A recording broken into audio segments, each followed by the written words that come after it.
hace unas semanas atrás que el Partido de la Liberación Dominicana viene denunciando que el sistema educativo se ha deteriorado en los últimos 5 años a un punto tal que miles de padres no han podido inscribir a sus hijos en las escuelas públicas, refutando así al gobierno que aseguró que ningún estudiante quedaría fuera de las aulas. Vamos a conversar en este momento con uno de los rostros del PLD en materia educativa. Fue ministro de Educación, profesor, además, por supuesto, y una voz autorizada en el tema. Hago referencia a Melanio Paredes, también miembro del comité político del PLD. Mi estimado, ¿qué tal? Bienvenido a Esto No Tiene Nombre. Gracias por la invitación. Mis felicitaciones también, Juventud. Gracias. Divino tesoro. Divino tesoro. Sí. Te vas para no volver. Y me gustó el calificativo al profesor Cavada, profesor de la comunicación. Claro. Y para mí, antes que dirigente del PLD, pasado ministro, lo que más me satisface es que me sigan llamando profesor. Profesor. Eso es lo mejor. Mire, hablemos un poquito de este inicio del curso escolar. Usted, más que nadie, tiene, la experiencia vivida y tiene la oportunidad de comparar diferentes procesos. Imagínese usted cuántos cursos escolares usted no ha visto pasar, cuántos tuvo que organizar, cuántos ha tenido que asesorar desde otras posiciones y ha tenido que ver desde la barrera, como en este momento, el que ha organizado el PRM. Dígame su opinión. Así es, una experiencia bastante extensa, desde que teníamos que reunirnos el equipo del Liceo Nocturno Mauricio Báez en los 70, a principios de los 70, para ver cómo distribuíamos la carga horaria, de manera que la remuneración que teníamos como maestro en ese entonces, muy mínima, se correspondiera con el trabajo que hacíamos con los alumnos y que el liceo no tuviera ninguna hora para palomear, como decían los muchachos, ninguna hora libre, sino que todo encajara. Desde ese primer momento en que tú planificas la carga horaria conforme el número de alumnos y docentes que hay en el liceo o la escuela, la educación demanda de una fina planificación. Luego ya desde la tribuna contestataria en el gremio, un poco reclamando mejores condiciones para los docentes, pero también una mejor educación, y pasando ya por la experiencia de ministro. He dicho que yo me gradué como ministro de Educación, secretario de Estado, que era en ese entonces, en el 2008-2009, en el segundo año de mi ejercicio, porque el primer año, 2008, en agosto 26, yo voy a cortar una cinta junto a la pasada ministra Alejandrina Germán y el año escolar estaba montado. Sí. O sea, yo simplemente me monté en la planificación que encontré y le di continuidad. Ahora, al otro día, ya a mí se me dijo el equipo que planifica, que establece los insumos, que ve el comportamiento de la matrícula, teníamos que comenzar a preparar el año escolar 2009-2010 y así lo hicimos. Yo en mi intervención insisto en que cuando abordo el tema educativo no lo hago como un dirigente opositor, lo hago como maestro, porque es que la educación demanda de todos nosotros. No se puede hacer politiquería en materia educativa, porque estamos mal. Y si encima de eso convertimos la educación en una trinchera de lucha partidaria, entonces poco podemos entregar al país. Y los resultados que tenemos hoy, querámoslo o no, es el ejercicio de toda la administración de los partidos, de todos, los presentes y los pasados. Entonces, por eso yo le decía a Luis Miguel Decán, con el cual me reuní en varias ocasiones, él hizo un periplo y saludé esa decisión de enterarse de primera mano sobre la situación de la educación y ver el punto de vista de pasados ministros, de pasados dirigentes del gremio. Se reunió también con el gremio, todas esas iniciativas importantes. Ahora, no se preparó el año escolar 2025-2026, sencillamente no se planificó previamente y él ha tenido que heredar la improvisación de una gestión pasada que no preparó la apertura de este año escolar. Para solo decirle, Cavada, Ángel y los que nos siguen en esta plataforma, el 25 de este mes había que tener espacios preparados, sanitariamente adecuados, para esperar 2 millones de alumnos en las escuelas públicas, 130,000 docentes y más de 100,000 empleados administrativos que son los encargados de preparar el escenario físico. Pero al mismo tiempo también la utilería, es decir, los materiales educativos, los libros de textos, los uniformes, los zapatos que se le vienen entregando a los docentes como una política educativa de los últimos años y que estas autoridades le han dado continuidad. Pues sencillamente ese día no estábamos preparados porque no se hizo a tiempo, no se licitaron a tiempo o no se ejecutaron a tiempo las medidas que permitieran que ese día los docentes, los empleados administrativos, los técnicos, las escuelas, las aulas estuvieran en condición de recibir esos alumnos.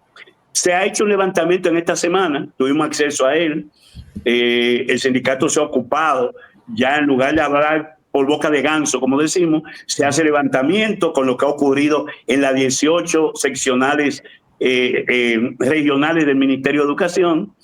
Se ha establecido que el 10.4% de las escuelas, de los planteles públicos, que son unos 7,000 y algo, estamos hablando de 700 escuelas, no laboraron como debía esperarse en esta primera semana de docencia. ¿Por qué? Por diferentes razones. Porque no se hizo mantenimiento correctivo, el mantenimiento preventivo, porque no se habilitaron las aulas, porque muchas escuelas no tenían la disponibilidad de agua potable, o sencillamente todavía estaban en el proceso de mantenimiento y eso implica riesgos y peligros para cuando acuden masivamente los alumnos y los docentes. Es decir, por diferentes factores que tienen que ver con imprevisión, más de 300,000 niños, o digamos entre los 150 y 300,000 niños, no pudieron recibir la educación esta semana. Y estamos hablando de escuelas que sí hay cupos, o sea, las escuelas están ahí, pero las aulas, las escuelas no estaban habilitadas. El ministro y el propio presidente dijeron estos días que quienes apostaron al colapso del año escolar se le fue el tiro por la culata, que no fue así, que demostraran dónde habían niños o niñas demandando cupo que no les fuera satisfecho. Y yo le digo al ministro y al presidente, miren, por favor, esto no es de apostar, porque lo peor de un problema es cuando usted no lo conoce o lo oculta. Dicen que el conocimiento de un problema te da la posibilidad del 50% de su solución. Ahí yo le pasé un cuadro, si producción nos ayuda, Cavada, con la realidad de la matrícula en estos últimos años. Exactamente. Ese que está ahí en pantalla. No, ese no. El anterior, ese va después. Miren, aquí hay ese exactamente. Esta es la evolución de la matrícula en los niveles inicial, primario y secundario del año 2019-2020, el último año de la gestión del PLD, y lo que ha acontecido en el periodo 2020, el último año disponible, que es el 23-24, porque el 24-25 todavía se procesa. Fíjense que en inicial teníamos inscritos 176,679 niños en inicial. Inicial son niños que van a la escuela de 3, 4 y 5 años. Sí. La vieja ley de educación, que tiene que modificarse, solo obligaba al Estado a partir de los 5 años. Pero después de la modificación constitucional se establece que el Estado debe proporcionar educación a los niños de 3, 4 y 5 años, que son lo que se denomina segundo ciclo de inicial de la educación dominicana. El primer ciclo son los niños que van desde 45 años de nacido a los 3 años. Ellos son atendidos por INAIPI, los CAIPI, etcétera, que fue también una iniciativa en la última gestión de Danilo Medina. Pues bien, si ustedes ven en la evolución en esos años, en inicial fue el único segmento en donde se incrementó la matrícula en 41,240 alumnos. La primera columna, o la segunda columna, la segunda columna que habla del segmento. Fíjense que en primario, en el nivel primario, en el año 2019-2020, en el año de la pandemia o antes de la pandemia, teníamos una matrícula de 943.063 niños inscritos en primaria, pero al 2023-2024 esa matrícula bajó a 914.573 niños, es decir, 28.490 niños menos, un 3% del total de la matrícula de primaria. En el caso de secundaria, en el año 2019-2020 teníamos inscritos 743.328 niños de nivel secundario. Al año 23-24, en la gestión de este gobierno, descendió a 698.000. Ahí lo tienen. Ahora se me fue aquí de mi celular. 806. Perfecto. Con una diferencia, y ustedes me ayudan, que también son profesores. De 44.522. Exactamente. Eso significa, mis queridos amigos, que hoy hay menos alumnos en el nivel primario que en el año 2019 y 2020. Un Estado y unas autoridades debían preocuparse y ocuparse de ver cuál es esa realidad. Ahora, profesor, una pregunta. Cuando se dice que disminuyeron en una referencia comparativa que usted hace de 2019, 2020, 2023, 2024, ¿qué pasó con esos niños? ¿Es porque no pasaron de curso, porque se quedaron sin ir a la escuela? Menor demanda, tal vez. ¿Qué pasó con esa cifra? Excelente pregunta, Cavada. Por eso que uno tiene que hablar con gente inteligente. Yo no sé si en producción, pues yo le envié, tienen este cuadro. Este es el cuadro de los ninis. Los ninis, niños que ni estudian ni trabajan. Ojalá y en producción se lo pudieran suministrar, pero yo les doy algunas informaciones. Miren, con la pandemia, la cantidad de ninis en el país, jóvenes que ni estudian ni trabajan, se disparó de un 20,1 que era en el 2020 al 24,7% en el año 2020, a partir de los cuales se ha mantenido por encima del 25%. ¿Y qué significa eso? Son jóvenes que en un momento, al interrumpirse su ciclo escolar, como resultado del encerramiento de la pandemia, se fueron de la escuela y no volvieron más. Encontraron qué hacer en el barrio, en la calle, en los campos. Sumamente peligroso. El mayor volumen de 15 a 19 años. Como niños se establece una franja entre 14 y 24. Es un poco el programa que el gobierno ha anunciado y que yo he saludado para buscarles oportunidades de una formación técnica y demás. Ahora, cuando tú analizas qué pasó con esos niños de 14 a 19 años, son los que estaban en la última etapa de su formación para el bachillerato. Son los adolescentes que se retiraron y no han encontrado ni en sus familias ni en el Estado el estímulo para volver a la escuela. Por eso es grave, y ahí tú puedes encontrar una franja, pueden ser 100,000, puede ser un poco más de 100,000 de alumnos que hoy no están en la escuela, que hoy tú lo vas a encontrar en la 42 o en la Triple Esquina en Herrera, o delinquiendo. Y esa es una generación que, si no le prestamos atención, es una generación perdida. Por consiguiente, no hay que ocultar nada. Fue una circunstancia de una pandemia que nos llegó, que impactó a todo el sistema escolar global, y que en el caso dominicano determinó, conforme a unos estudios iniciales, que más de 225,000 niños y jóvenes no volvieron a la escuela. Entonces, ahí hay una franja importante que tenemos que prestarle algún tipo de atención. La otra franja... muy bien, perfecto. Dale a la otra franja. La otra franja fue el primer gráfico que me pusieron, por favor. Sí. El primer gráfico. En el primer gráfico están los niños de 3 y 4. Ahí están. Miren, esa es una información de la Oficina Nacional de Estadística. El PLD, ni yo como maestro, ni como opositor, voy a hacer acumulo. Si ustedes observan ahí, se establece la cantidad de niños y niñas de 3, 4 y 5 años que existen hoy día en República Dominicana. Incluso le doy una información importante. Desde el 2002 hasta esta fecha, no hay incremento en la matrícula de primaria porque son 2 millones, alrededor de 2 millones de niños que ingresan al sistema educativo. Entran en preprimaria a los 5 años, unos 110,000, 115,000 y salen unos 110,000 o 115,000 bachilleres. De manera que tenemos el mejor escenario para la planificación, porque hay una población vegetativa.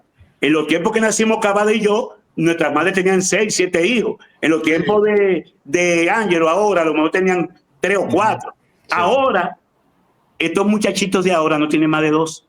Y eso implica que hay una disminución en la natalidad que impacta a las escuelas. Ahora, ¿dónde está la gran franja de alumnos que tenemos que atender y que es una demanda insatisfecha de 1 a 5 años? Y digamos, para ponerlo en un plano de lo posible, no demagógico, de 3 a 5 años. Si ustedes ven ese gráfico, hay niños y niñas de 3, de 4 y 5 años, alrededor de 90,000 en cada franja. Si usted suma la franja de niños de 3, 4 y 5, niños y niñas, estamos hablando de unos 560,000 niños y niñas que ya son importantes en términos de una demanda educativa que tenemos que cubrir. ¿Cuánto hay inscritos? Eso lo di en el primer cuadro. En el primer cuadro dice que en 23-24 habían 213,000 niños y niñas de esas edades que están siendo atendidos por las escuelas. Ahí hay más de, ahí están. Fíjense ustedes, ahí está la matrícula que se inscribió en el último año. Eso significa que hay que hacer un esfuerzo importante para matricular a esos niños, por una razón elemental, y ustedes me van a entender. Conforme la neurociencia, la mayor plasticidad cerebral del ser humano está justamente entre los 1 y 5 años. Sí, es claro. Donde el niño y la niña es una esponja, lo recibe todo y quiere aprenderlo todo. Por eso las sucesivas preguntas. A un niño de 2 años tú le dices algo y dices, ¿por qué? No, mío, por esto. ¿Y por qué? Y te repite la pregunta.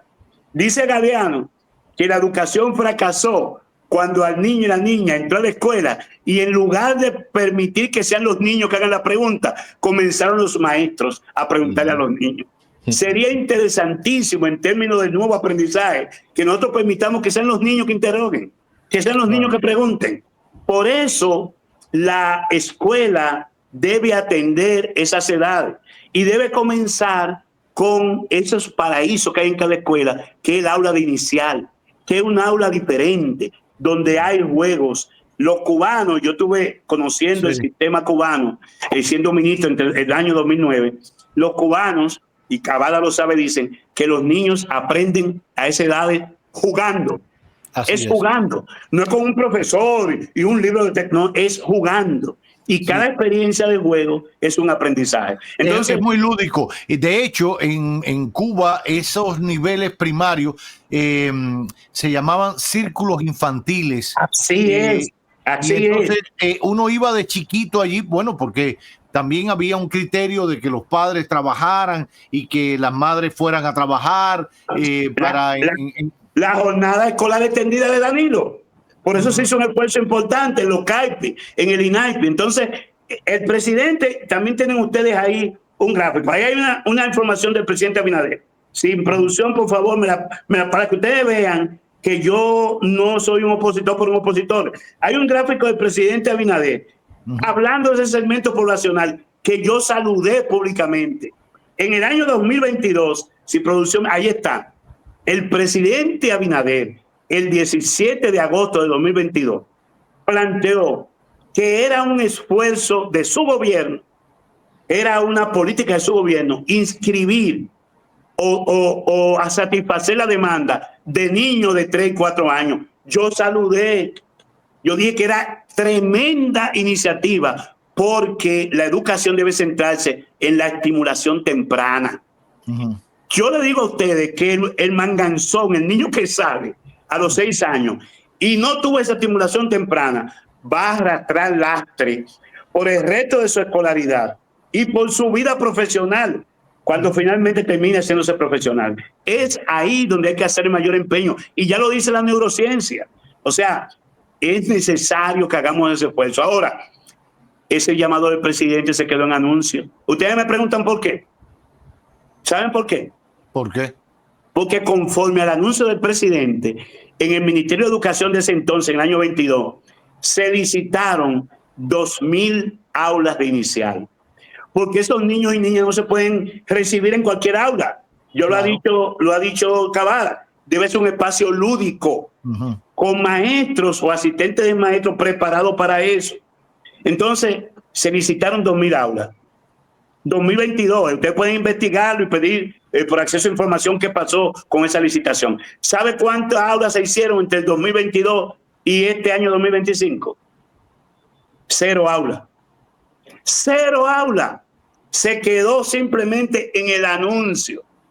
Por eso no se pudo incrementar como lo quería el presidente. Incluso ahora, en la primera visita que hizo al ministerio, anunció el propio ministro de Educación que iban a incrementar la matrícula en un 30%. Pero ¿dónde carajo iban a meter a los niños si no se construyeron las aulas? Claro. Y no se podía alegar que era problema de terreno, que era nudo legal, que era un problema de terreno fangosos o en pantanos. No, porque esas aulas se iban a construir en las propias escuelas que existen.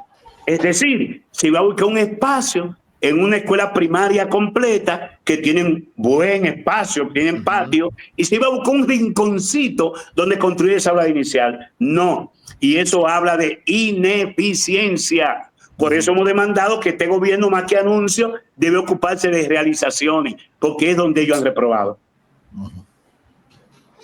Bueno, ¿usted considera, Melanio, que el año escolar lo montan sobre la marcha? Que tenemos todo un periodo bastante largo mientras se imparte la docencia para montar un año escolar. Otras entidades hacen exactamente lo mismo. Por ejemplo, la Junta dice, bueno, las elecciones son en el 28, empezamos desde ahora y lo promueven.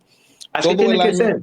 Todo el año escolar debería también de planificarse el siguiente año escolar. ¿Qué es lo que ha pasado en las últimas gestiones en el Ministerio de Educación en torno a ese tema? ¿Considera que lo hacen ahí machacadito una semana, 2 semanas antes? Parecería que están ocupados de otras cosas. Y Cavada, que es un periodista acucioso, le invito. Cavada, 14 años después está el tema de los libros de texto. Todavía. Bueno. Todavía. Hay 2 modalidades. La impresión, que es tradicional, se imprime y hay en el presupuesto 2.500 millones de impresión de libros de texto. Pero la gestión pasada se inventó el libro abierto. Sí. Y lo envió supuestamente a las universidades para que nuestras universidades lo hicieron. Ustedes conocen toda nuestra transparencia. Claro. Hicieran esos libros de texto. Sin la experiencia que implica una editorial que contrata a los mejores especialistas en historia, en ciencia, en matemática, para preparar esos textos. Y yo le invito a que ustedes investiguen como comunicadores qué ha pasado con los textos escolares y qué va a ocurrir este año. Los niños están en las escuelas sin los textos. Los textos parece, y no quiero afirmarlo, por eso pido que se investigue, parece que se le cumplió su ciclo, porque se aprueban o se autorizan por un periodo de tiempo. ¿Qué tenemos nosotros? ¿Qué podemos esperar de un año escolar donde los muchachos, una gran cantidad, no tienen los uniformes, no tienen los zapatos, no tienen los materiales educativos y tampoco tienen los textos? El necesario acompañante en ese proceso de los aprendizajes. Yo le recomendaría al ministro, que es un hombre decente, parece que le duele un hombre público, un hombre político, parece que al pasado ministro no le importaban estas cosas. Él debe comenzar a preparar el año 26, 27 desde ya. Si el PRM quiere presentar algo en sus 8 años de gestiones, porque los 5 pasados son perdidos, si quiere presentar algo que pueda remediar este año escolar y salvar los últimos años de su gestión en materia educativa, que comiencen a preparar el año escolar en este momento. Y es elemental que tomen el aula como un mediador. ¿Cuántas aulas tenemos? Esas aulas demandan maestros, personal administrativo, materiales educativos, atención, mantenimiento. Es decir, el aula debe ser el indicador de en qué invertir. Si es que queremos que ese 4% que a este año, en términos de este año, ya montan 2.276.000 millones de pesos invertidos, tenga algún impacto, que no resulte una vergüenza para el país. Yo recuerdo que con el inicio de la tanda extendida en las escuelas se dio una situación que quizás era impensable en nuestro país, que comenzaran a emigrar niños de colegios privados a escuela pública. Y lo digo porque si bien en algún momento la escuela pública siempre fue un referente de la buena educación, de la educación que era una extensión de la familia como debe ser, bueno, con el tiempo y ciertas cosas en el mundo, no solo nuestra, de la privatización de la escuela, de la escuela y convertirlo en colegio, etcétera. Muchos emigraron allá pensando que allí había mejor educación, etcétera. Sin embargo, con la mejoría de nuestra escuela pública, tanto en la docencia, en la calidad del profesorado, del magisterio, en las mejoras en las condiciones de la escuela, en esa tanda extendida que le daba facilidad de mejoría en la formación, con otras materias que complementaban la docencia, pero que además le permitían a los padres estar mucho más tiempo trabajando sin la preocupación de dónde el niño almorzaba, etcétera. Permitió que muchos emigraran a las escuelas públicas y eso ocurrió precisamente hasta el 2019, si mal no recuerdo. ¿Qué ha pasado con esa experiencia, profesor? Así es, y he conversado con el presidente Medina, del cual no fue funcionario, pero reconozco, porque es la gestión de mi partido, que fue la más importante de las políticas públicas que él pudo implementar. Y me dijo en algún momento que conversé con él, Melanio, la jornada escolar extendida es un poco la continuidad de lo que tú llevaste como misión. Ustedes recuerdan la misión 1000 por 1000. Sí, porque claro. Resulta que cuando yo asumí el Ministerio de Educación, en un estudio que nos presentó una institución local e internacional, se daban 2 horas y media de clase en la escuela pública. Y eso, si tú lo proyectabas a 200 o 110 días en el año de docencia efectiva, no sumaban 600 horas. En Corea, en Japón, en los tigres asiáticos, que siempre queremos copiar de ellos, en ese momento se daban entre 1200 y 1300 horas efectivas de docencia. Entonces nos planteamos como misión el poder salvaguardar y retener por más tiempo a los niños y niñas en las escuelas. Naturalmente, ¿qué decía el PRM y sus pedagogos como crítica a la política de la gestión del PLD? Que la jornada extendida era importante, pero había que llenarla de contenido. Y yo también hice mis críticas. Yo le señalé a mi partido y a mi gobierno que había que contratar a los talleristas, que había que emplear ese tiempo, una parte del ocio, no todo el tiempo para el ocio, porque el ocio también es importante, pero que había que utilizar parte de ese tiempo extra en las escuelas para poder propiciarle, darle oportunidad a los niños y niñas, sobre todo a los más adolescentes, para artes manuales, artísticas, lenguas modernas, etcétera. Y se planteó como plan llenar ese espacio con talleristas. No se pudo lograr cuando se iba a comenzar esa fase, vino la pandemia y uno esperaba que la presente administración no solamente la universalizaran como lo plantearon, sino que al mismo tiempo también la llenaran de contenido. No. En el momento que la gestión del PLD deja el gobierno, había 1.224.000 alumnos de escuelas públicas en esa jornada extendida, de una matrícula de 1.860.000. El 65% ya estaba en jornada extendida. ¿Cuál era la meta en el pacto educativo? Universalizarlo, llevarlo al universo de la población estudiantil. ¿En cuánto se ha incrementado durante este gobierno? El año pasado lo llevaron a 1.300.000 y tantos. Es decir, llegaron a un 72%. Ellos plantearon universalizarlo, todavía no lo llevaron a ese nivel. Y debo decirle que ya en estos 5 años, de ese monto invertido en el 4%, en los 5 años del PRM se ha gastado más que en los 8 años de Danilo. O O sea, este gobierno ha invertido del 4%, 1.266.000.000.000, pero los indicadores cuantitativos han descendido.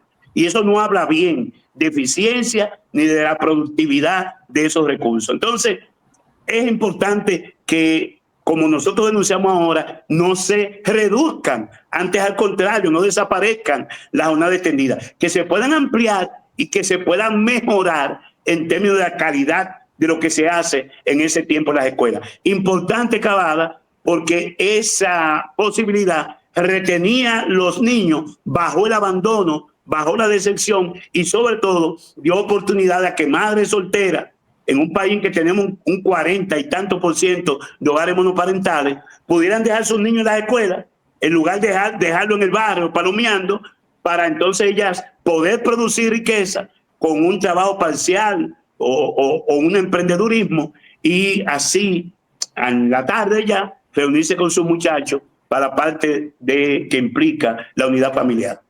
Así es. Yo por último tengo que decir que ese caballero que está hablando ahí, así como él dice que se ha reunido con el ministro y que se ha reunido con otras autoridades actuales y que habla desde la posición del maestro y del profesor y no del líder político que es y el hombre que ha hecho historia en la política sin dejar de ser maestro. Yo lo he visto en actividades convocadas por el ministro.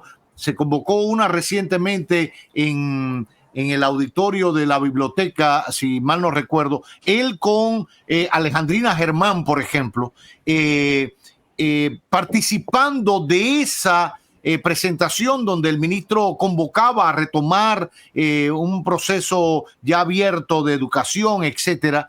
Y tengo que decir algo, y lo dije en aquel momento y lo reitero ahora. Estaban Melanio y estaba Alejandrina, y estaba la profesora Malagón también, que fue secretaria de Estado de Salud, de Educación en su momento, si mal no recuerdo. Sin embargo, los exministros de Educación del gobierno del PRM no estaban.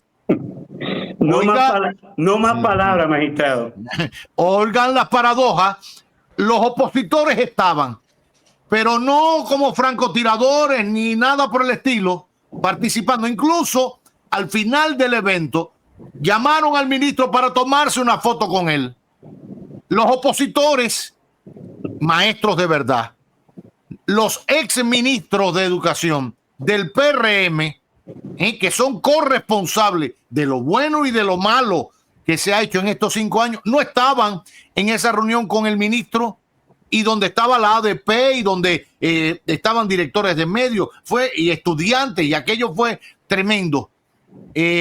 Digo esto porque cuando se habla desde esa posición, aún siendo opositores, hay que respetar y hay que sentarse a escuchar, porque el mensaje no es para enfrentar ni degradar a nadie, ni mucho menos a Luis Miguel de Camp, que ha asumido eso en una batalla titánica, viniendo de la abogacía y de todo, y tratando de aportar lo mejor como buen dominicano, que es para la educación, que es la base de la formación de cualquier sociedad. Entonces, no es una opinión crítica por criticar cuando la hace Melanio o la puede hacer Alejandrina, sino que es desde la perspectiva realmente humanista y profesional, que quieren lo mejor para el país, y lo han demostrado porque han ido y han participado y siguen participando, cada uno en su rol ahora, cada uno en su rol, pero llámense a la conciencia.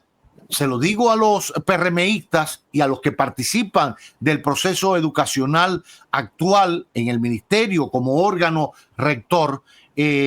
Si no trabajan en equipo, y lo están demostrando que no lo están haciendo, cuando en una actividad de esa magnitud los ex no acuden, no van por buen camino. Realmente no van por buen camino. Ojalá. A propósito, Caballo, sé que está terminando el espacio. Yo le compré la idea al ministro de CAN, que no hablaba de relanzamiento del pacto educativo, sino renovación de compromiso por lo que establece el pacto educativo. O sea, le compré eso y públicamente lo saludé. Porque es que la educación es un tema nación. Y el que apuesta al fracaso de la educación, hay que declarar los traidores a la patria. Porque con la generación de relevo que estamos trabajando, de por Dios. Claro, así es. Gracias, gracias, profesor. Don Melanio Paredes, acompañándonos en este magazine que no tiene nombre.